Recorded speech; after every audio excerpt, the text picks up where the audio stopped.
ನೋಡಿ ಸರ್, ನಾನಿವತ್ತು ಮಹದೇವಪ್ಪ ಸಾಹೇಬ್ರ ಪರವಾಗಿ ನಾವು ಒಬ್ಬರು ಯಾರೋ ಧ್ವನಿ ಎತ್ತಿದ್ದಲ್ಲ. ಇದು ಒಬ್ಬ ಏಕ ವ್ಯಕ್ತಿಯ ಸಲುವಾಗಿ ಕರ್ನಾಟಕದ ಎಲ್ಲ ದಲಿತ ಪರ ಸಂಘಟನೆಗಳು ಒಂದೇ ವೇದಿಕೆಗೆ ಬಂದದ್ದು ಇದೇ ಮೊದಲನೇ ಸಾರಿ. ಸಮುದಾಯದ ವಿಚಾರದಲ್ಲಿ ಒಗ್ಗೂಡವ್ರೆ, ಪಕ್ಷದ ವಿಚಾರವಾಗಿ ಒಗ್ಗೂಡವ್ರೆ, ಏನೋ ಇಶ್ಯೂಸ್ ಇದ್ದಾಗ ಒಗ್ಗೂಡಿರೋದು ನೋಡಿದ್ದೀವಿ. ಬಟ್ ಒಬ್ಬ ವ್ಯಕ್ತಿಗೆ ಪರವಾಗಿ ದಲಿತ ಸಂಘಟನೆ ರೈಟ್ ಟು ಲೆಫ್ಟು ಇನ್ನಿತರ ಕ್ಯಾಸ್ಟ್ ಅವರೆಲ್ಲ ಒಂದೇ ವೇದಿಕೆಯಲ್ಲಿ ಕುಂತು ಒಂದು ಸುಮಾರು 30,000ಕ್ಕಿಂತ ಹೆಚ್ಚಾಗಿ ಇಂಟೆಲಿಜೆನ್ಸಿ ರಿಪೋರ್ಟ್ ಇದೆ. ಅಷ್ಟು ಜನ ಸೇರಿರೋದು ಇದು ಇತಿಹಾಸ. ಕಾರಣ ಮಹದೇವಪ್ಪ ಸಾಹೇಬ್ರಿಗೆ ಈ ದಲಿತರ ಬೇರೆ ಇರತಕ್ಕಂಥ ಕಾಳಜಿ, ಈ ಜನಪರವಾದಂಥ ಸಂವಿಧಾನಾತ್ಮಕವಾದಂಥ ಯೋಜನೆಗಳು ಮಾಡಿ ಇವರ ಅವಶ್ಯಕತೆ ಈ ಸಮುದಾಯಕ್ಕಿದೆ ಅನ್ನೋ ಒಂದು ಉದ್ದೇಶ ಇಟ್ಕೊಂಡು ಸೇರಿದ್ರು. ಈ ಹಿನ್ನೆಲೆಯಲ್ಲಿ ಇವತ್ತು ಪ್ರೆಸ್ ನ್ಯೂಸ್ ಅನ್ನೋ ಒಂದು ಚಾನಲ್ನಲ್ಲಿ ನಮ್ಮ ಹಿರಿಯ ನಾಯಕರು ವಿಧಾನ ಪರಿಷತ್ನ ವಿರೋಧ ನಾಯಕರಾದಂಥ ಶ್ರೀಯುತ ಛಲವಾದಿ ನಾರಾಯಣಸ್ವಾಮಿ ಅವರು ಒಂದು ಹೇಳಿಕೆ ಕೊಟ್ಟಿದ್ದಾರೆ. ಅದನ್ನು ವಿರೋಧಿಸಿ, ಅದನ್ನು ಖಂಡಿಸಿ ನಾವು ಇವತ್ತು ನಮ್ಮ ಹತ್ರ ಮಾತಾಡ್ತಾ ಇದ್ದೀವಿ. ಹಿರಿಯರು ಪ್ರಬುದ್ಧರು ಅಂತ ನಾವು ಅಂದ್ಕೊಂಡಿದ್ವಿ ಅವ್ರನ್ನ. ಅವ್ರು ಏನು ಹೇಳಿದ್ದಾರೆ ಅಂತಂದರೆ, ನಮ್ಮ ದಲಿತ ಸಂಘಟನೆಗಳು ಪ್ಯಾಕೇಜ್ ಗಿರಾಕಿಗಳು ಅಂತ ಹೇಳಿದ್ರು. ಹೌದು ನೋಡಿ ಪ್ರಶ್ನೆ. ನಾವು ಈ ವಿಚಾರವಾಗಿ 24 ಗಂಟೆಯಲ್ಲಿ ಛಲವಾದಿ ನಾರಾಯಣಸ್ವಾಮಿಯವರು ದಲಿತ ಸಂಘಟನೆಯನ್ನು ಕ್ಷಮೆ ಯಾಚಿಸ್ತೇ ಹೋದರೆ ಅದರ ನಂತರ ನಾವು ಅವ್ರ ಮನೆಯನ್ನು ಮುತ್ತಿಗೆ ಹಾಕ್ತೀವಿ.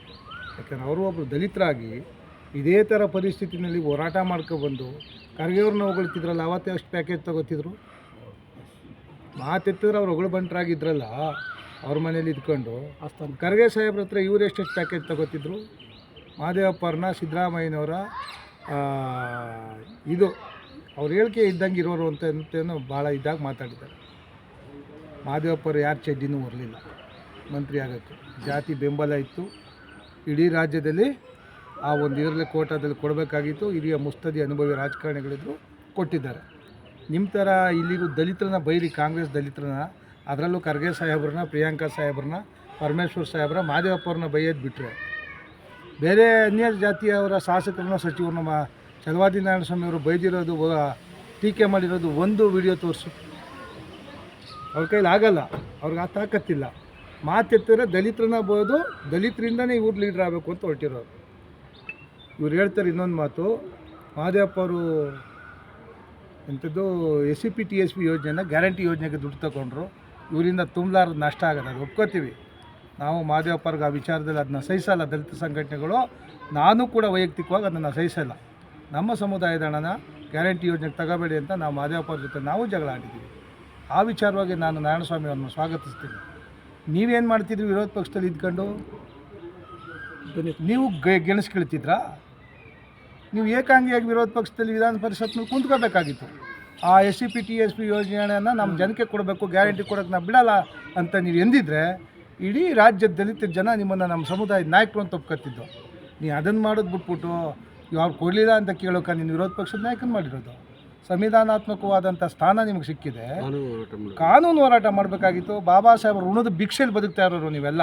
ನಿಮ್ಗಳಿಗೆ ಅವಕಾಶ ಸಿಕ್ಕದೆ ನೀವು ಇನ್ನೊಬ್ಬರು ಟೀಕೆ ಮಾಡೋಕ್ಕೆ ಮೊದಲೇ ನಿಮ್ಮ ಜವಾಬ್ದಾರಿ ಏನು ಅನ್ನೋದನ್ನು ಸನ್ಮಾನ್ಯ ನಾರಾಯಣಸ್ವಾಮಿ ಅವರು ಅರ್ಥ ಮಾಡ್ಕೋಬೇಕು ಅಂತ ಈ ಸಂದರ್ಭದಲ್ಲಿ ನಾನು ಹೇಳಲಿಕ್ಕೆ ಇಷ್ಟಪಡ್ತೀನಿ ಸರ್. ಹೇಳಿಕೆಯನ್ನು ವಾಪಸ್ ಪಡೆದು ಕ್ಷಮೆ ಯಾಚಿಸ್ತೇ ಹೋದರೆ ಇದ್ರ ಪರಿಣಾಮ ಇದು ನಾರಾಯಣಸ್ವಾಮಿಯವ್ರು ಯಾರ್ದೋ ಮಾಡೋದಕ್ಕಲ್ಲ, ಅವರು ವೈಯಕ್ತಿಕವಾಗಿ ಅವ್ರಿಗೂ ಮಾಡ್ಕೊಂಡಿರೋ ಅವಮಾನ ಇದು.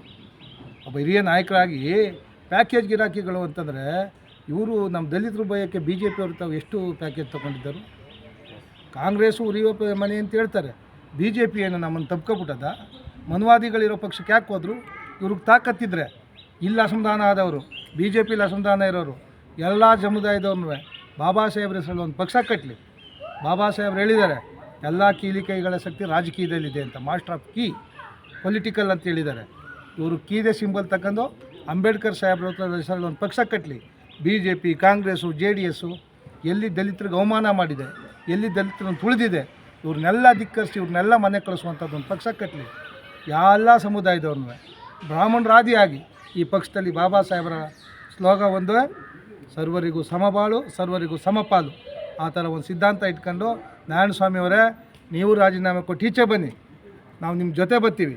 ಮನುವಾದಿಗಳ ಪಕ್ಷದಲ್ಲಿ ಇರೋರು ನಿಮ್ಮನ್ನು ನಾವೇ ಬೆಂಬಲಿಸಲ್ಲ. ಇವತ್ತು ಅನಿವಾರ್ಯವಾಗಿ ನಾವು ಕಾಂಗ್ರೆಸ್ಸಲ್ಲಿದ್ದೀವಿ. ಕಾಂಗ್ರೆಸ್ಸಲ್ಲಿ ನಮ್ಮ ಸಮುದಾಯದ ನಾಯಕರುಗಳಿಗೆ ಅನ್ಯಾಯ ಆದರೆ ನಾವು ರಾಜೀನಾಮೆ ಕೊಟ್ಟು ಈಚೆಗೆ ಬರ್ತೀವಿ. ರಾಜ್ಯಾದ್ಯಂತ ಸಂಘಟನೆ ಮಾಡೋಣ. ಒಂದು ಆಂದೋಲನ ಶುರು ಮಾಡೋಣ, ದಲಿತರ ಶಕ್ತಿ ಏನು ಅಂತ ತೋರೋಣ. ನಿಮಗೆ ನಿಜವಾದ ನೈತಿಕತೆ, ಜಾತಿ ಮೇಲೆ ಅಭಿಮಾನ ಇದ್ದರೆ ನೀವು BJP ಬಿಟ್ಟು ಬನ್ನಿ.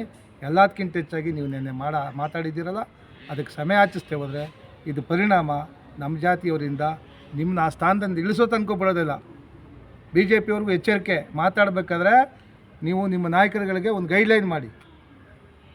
BJP ಅವ್ರಿಗೆ ಈ ಮುಖಾಂತರ ಕೇಳ್ಕೊಳ್ಳೋದು ಇಷ್ಟೇ, ಯಾವತ್ತು ಅನಂತಕುಮಾರ್ ಹೆಗಡೆ ಸಂವಿಧಾನ ಬದಲಾಯಿಸೋಕ್ಕೆ ನಾವು ಬಂದಿದ್ದೀವಿ, ಸಂವಿಧಾನ ಬದಲಾಯಿಸ್ತೀವಿ ಅಂತ ನಾನು ಎಲ್ಲೋಗಿದ್ದಪ್ಪ ನಾರಾಯಣಸ್ವಾಮಿ ನೀನು?